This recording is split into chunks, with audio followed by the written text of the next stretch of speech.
Okay, thank you very much for that little break. Okay, so let's focus now on the needs.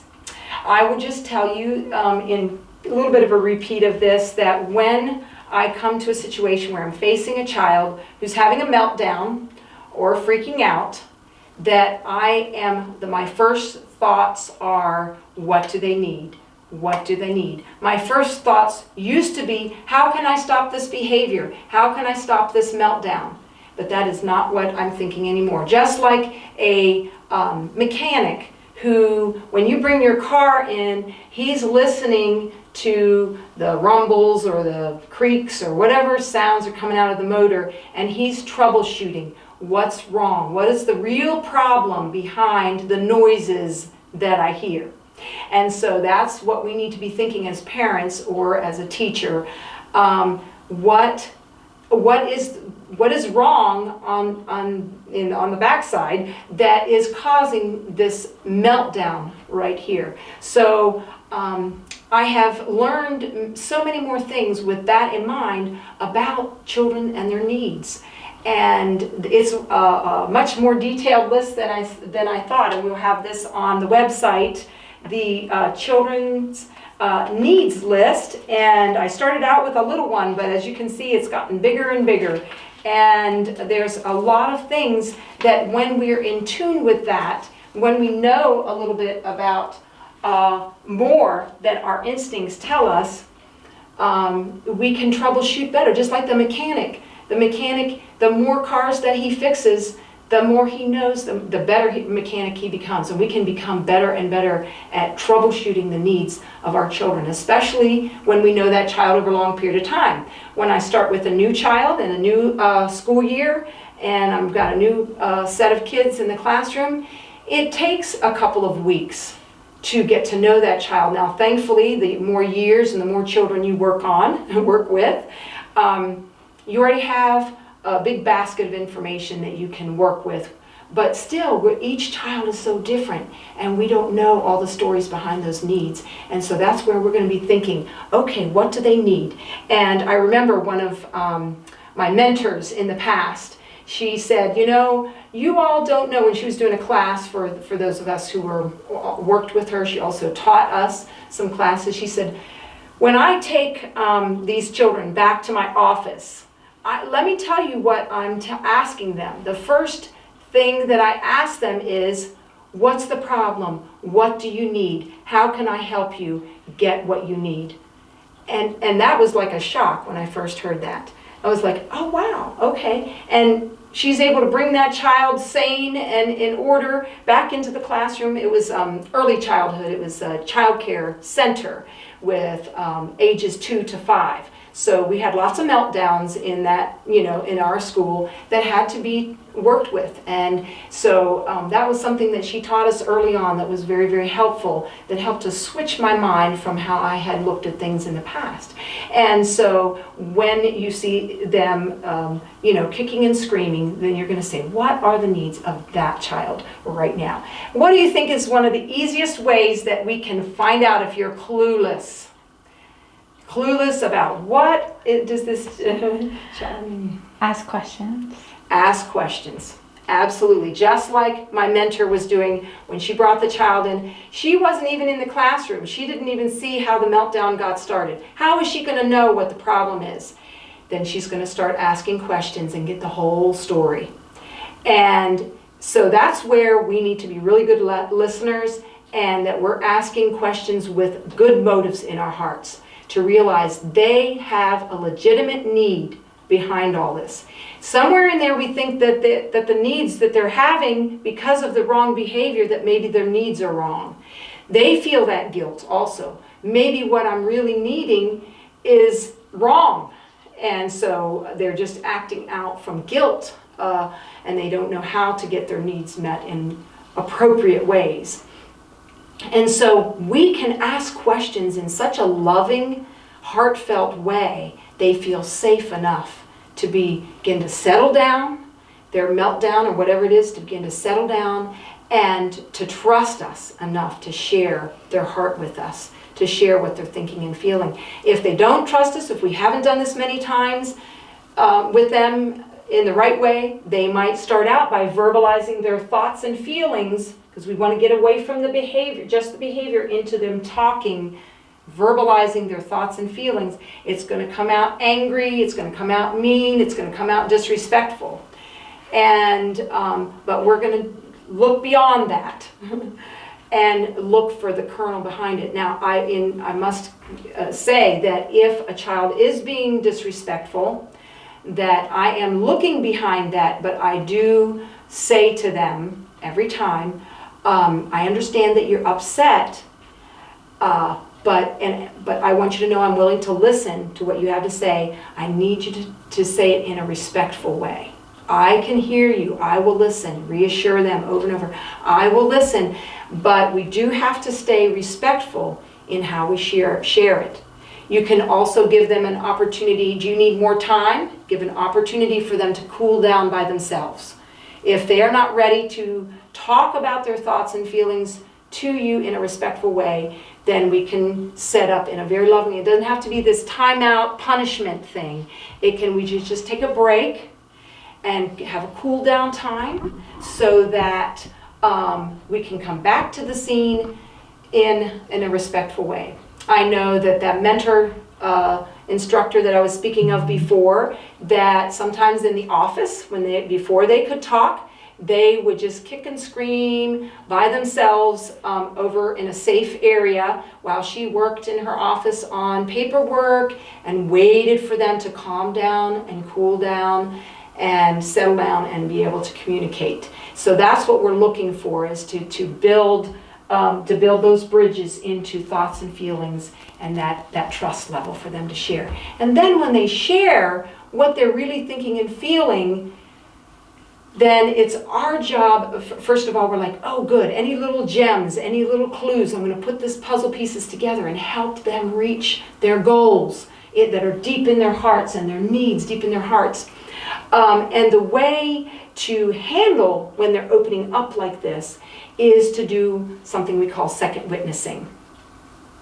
They are saying the first thing, we're going to say the second thing. To second witness that we heard them and that it's okay and we appreciate their feelings and that we love them through that, and that's going to be our first job. So rather than starting to correct and tell them, no, well, you can't do that, and well, we're not going to do this, we're going to second witness their thoughts and feelings they just shared with them. That's like electricity, where you have the two things coming together. There will be a connection between us and the child.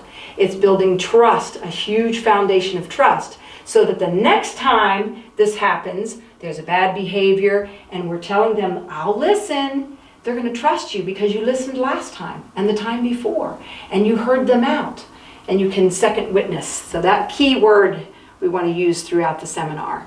Yes. Can you give an example of how we could second witness? Yes, I was definitely going to do that. Yeah, next, definitely. We need to, so they could be sharing, and if you think of a situation that I can use also, sometimes it's hard to pull out of your head a story or something, but like, let's say that they're kicking and screaming, and then they want to tell about their brother or their sister and how they grabbed the toy first, or that they hit them over the head first, or maybe the child also had kicked and hit the other child, and so we have violence in there, and somebody's hurt and physically and all these things. We are going to continue to second witness what was it that they need. So I'll let you just say what their need was. If they're fighting over a toy. To have a turn? To have a turn with the toy. So that's a legitimate need, right? And they handle it in inappropriate ways to get that need met. So we can say, oh, you really like that toy. Let's say, I wanted a turn with a toy. That's my favorite doll, or that's my favorite truck, and he always takes that from me. I never get a turn, or whatever it is. You're going to second witness that you're going to say, oh, that's your favorite toy, isn't it? You enjoy playing with that, and you got to even play with that yesterday, and you had so much fun with it, right? And they're connecting with a positive memory, maybe of a time they did have a turn. Or you might say, oh, and you've never had a turn with that toy, and you would really like a turn, right? You really want a turn with that. Yes, I want a turn. And they're crying and screaming.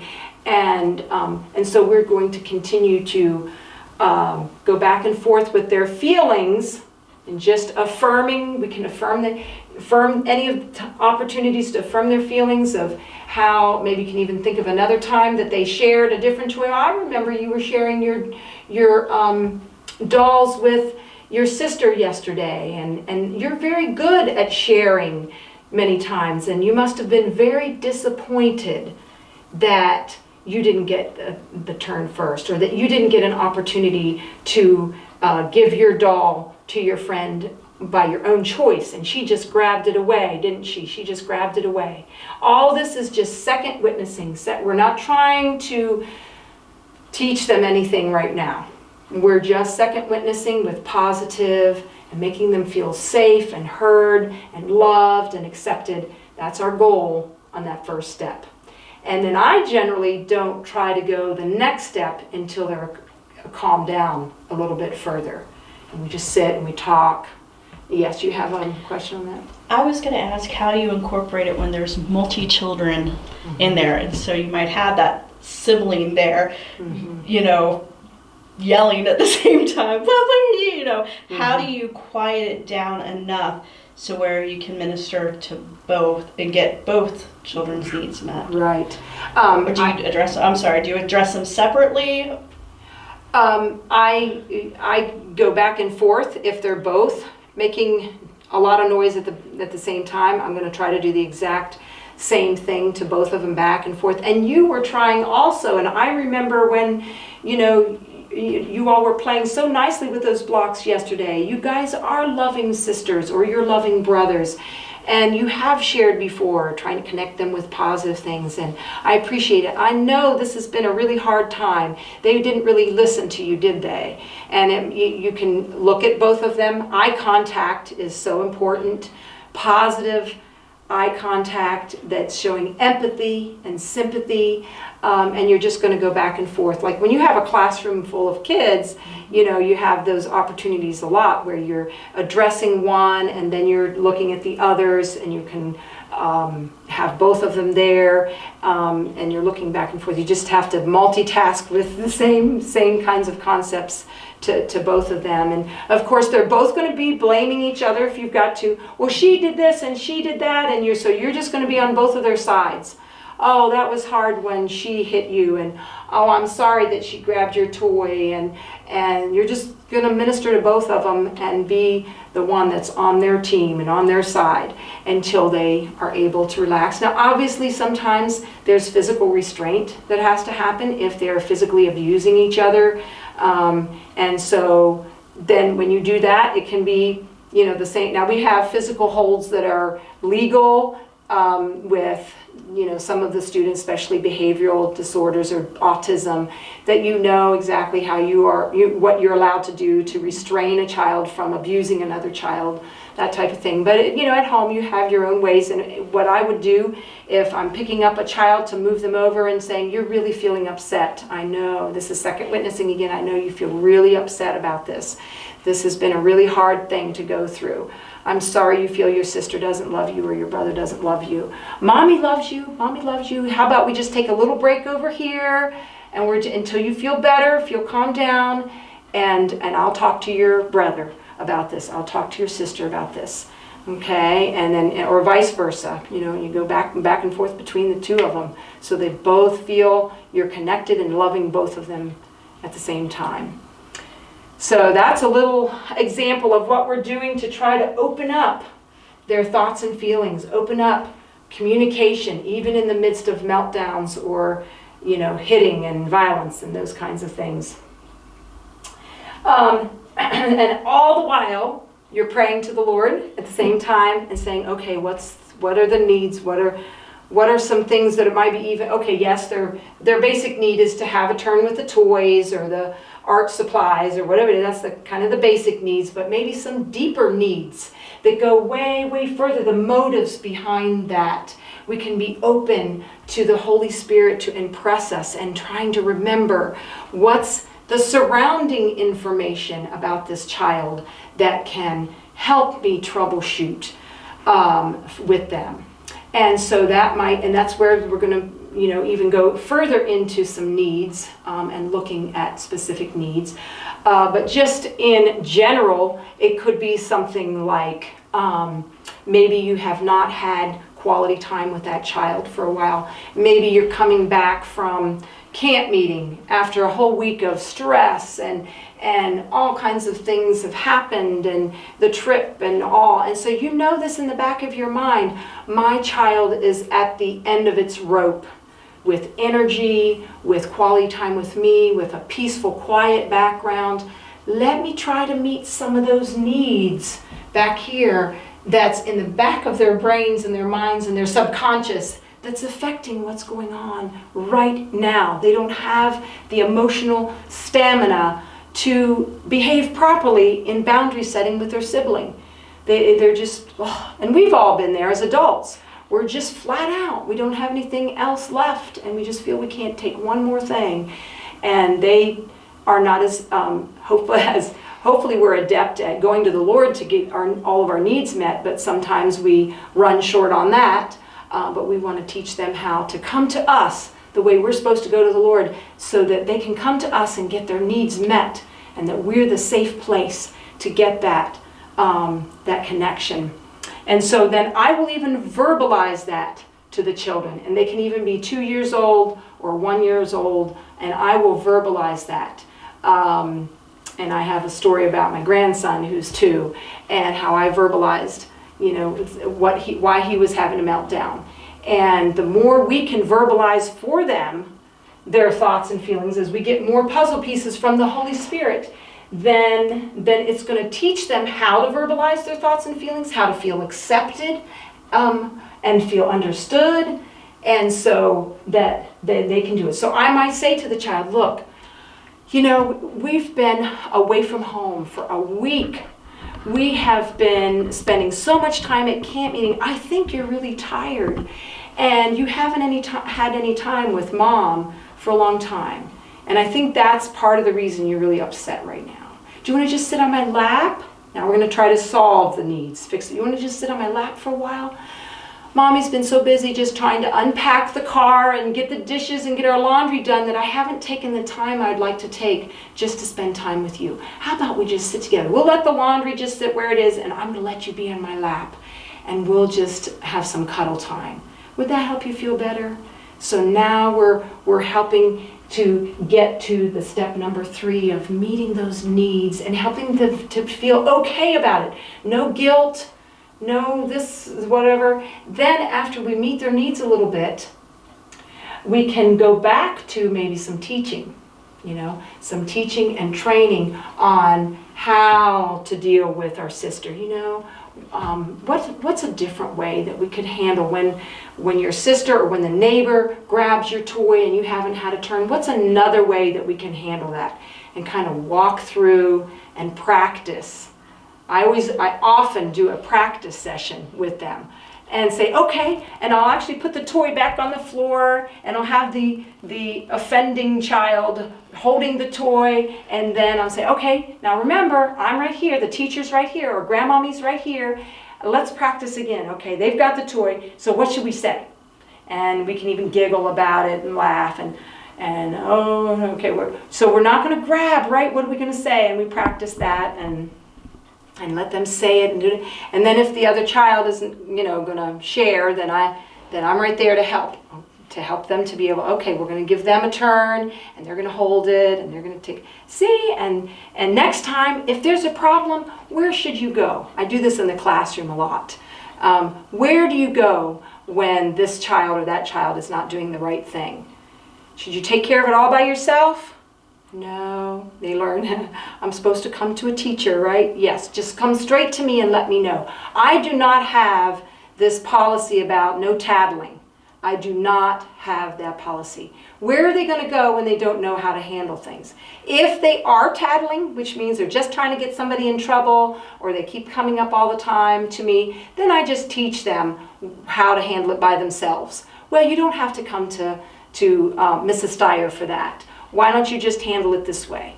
so that I give them the tools so they don't feel like that they are, being punished by coming up and tattling. And then I might say, well, I think maybe you're trying to get the other person in trouble, right? Is that why you came up? I don't say tattling. I say, were you trying to get them in trouble? I think, I don't think that they were doing anything to hurt. They were just taking their turn, or whatever it is. I just fix each situation as it comes up, because you want them to trust you and to come to you when there's a problem, and then you can work it through with them and help and train them how to do as much as possible by themselves, so that they're free to learn how to set those boundaries on their own. So we'll take a 1-minute break.